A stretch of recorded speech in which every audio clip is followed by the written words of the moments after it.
Chapter 18. Time in Heaven. In spite of the fact that there is a succession and progression of all things in heaven as in the world, yet angels have no notion or idea of time and space, not even knowing at all what time and space are. Time in heaven will now be treated of, and space in its appropriate section. Angels do not know what time is, although with them there is a successive progression of all things, just as in the world, without any difference at all. The reason is that in heaven, instead of years and days, there are changes of state. And where there are years and days, there are times. But where there are changes of state, there are states. In the world there are times, because the sun of the world seemingly advances in succession from one degree to another, producing the times called seasons of the year. Besides which, it appears to revolve around the earth, producing the times called times of the day, both of these by fixed alternations. With the Son of Heaven it is different. This does not mark years and days by successive progressions and revolutions, but marks changes of state by the way it appears. And this, as has been shown in the preceding section, does not take place by fixed alternations.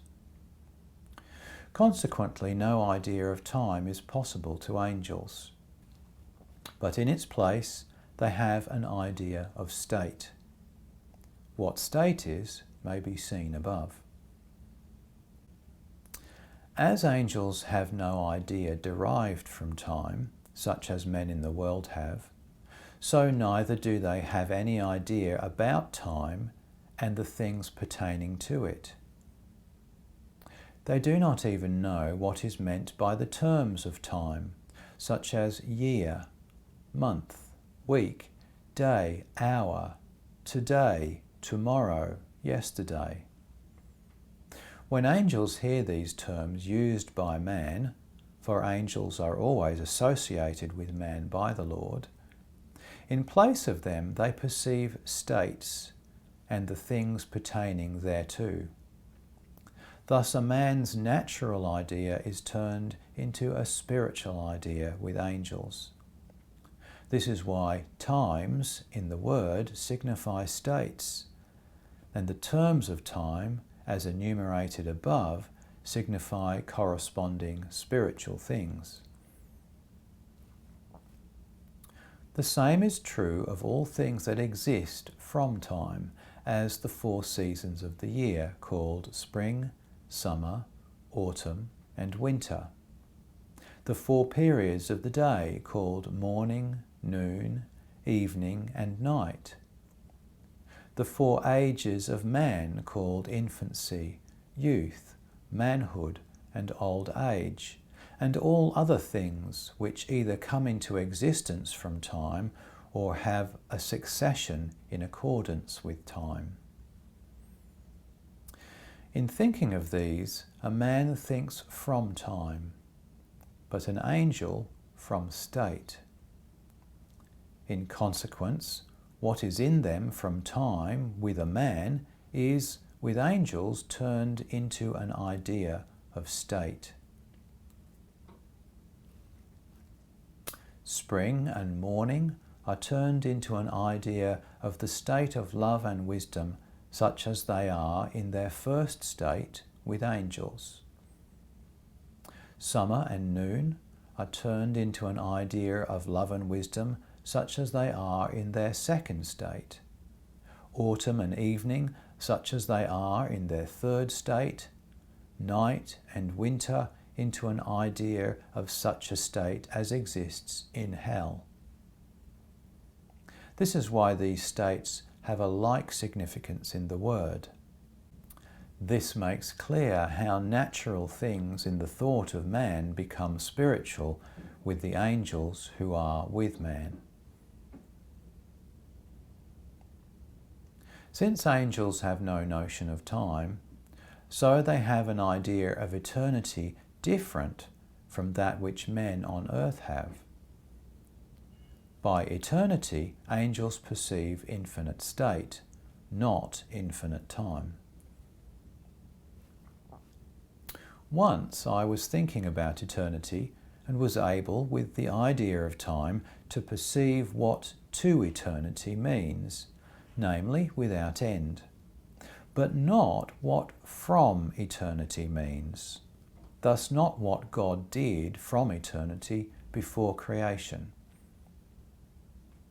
When anxiety on this account arose in my mind, I was raised up into the sphere of heaven, and thus into the perception which angels have in respect of eternity. It was then made clear to me that eternity must be thought of not from time, but from state, and then the meaning of from eternity can be perceived, which is also what happened to me. When angels speak with men, they never express themselves in the natural ideas proper to man, all of which are from time, space, matter, and things analogous thereto, but in spiritual ideas, which are all from states and their various changes within the angels and outside them. Nevertheless, when these angelic ideas, which are spiritual, inflow with men, they are turned in a moment and of themselves into the natural idea proper to man, corresponding perfectly to the spiritual ideas. Neither angels nor men know that this takes place, but such is the nature of all the influx of heaven with man. There were angels who were permitted to enter more nearly into my thoughts, even into the natural thoughts, in which were many things from time and space. But as they then understood nothing, they suddenly withdrew, and after they had withdrawn, I heard them talking and saying that they had been in darkness.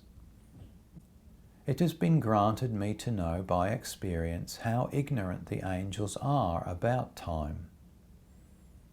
There was a certain one from heaven who was able to enter into natural ideas, such as man has, and with him I afterwards talked as man with man. At first he did not know what it was that I called time, and I was therefore obliged to tell him all about it, how the sun appears to be carried round our earth and to produce years and days, and how years are thereby divided into 4 seasons, into months and weeks, and how days are divided into 24 hours, and that these times recur by fixed alternations, all this being the source of times. On hearing this, he was surprised, saying that he knew nothing about such things, but only what states are. In speaking with him, I also said that it is known in the world, for men speak as if they knew, that there is no time in heaven, saying of those who die that they leave the things of time and that they pass out of time, meaning by this, out of the world. I also said that some know that times in their origins are states, for they know that times are entirely in accordance with the states of the affections in which they are. Short to those who are in pleasant and joyous states, long to those who are in unpleasant and sorrowful states, and various in a state of hope and expectation. This leads learned men to inquire what time and space are, and some of them know that time belongs to the natural man. The natural man can be of the opinion that he would be deprived of all thought if the idea of time and space and material things were taken away. For upon these all man's thought rests. But let him know that so far as thoughts partake of time, space, and matter, they are limited and confined, but are unlimited and extended so far as they do not partake of these, since the mind is in that measure raised above bodily and worldly things. It is from this that angels have a wisdom such as may be described as incomprehensible, because it does not fall into ideas that are wholly made up of corporeal and worldly things.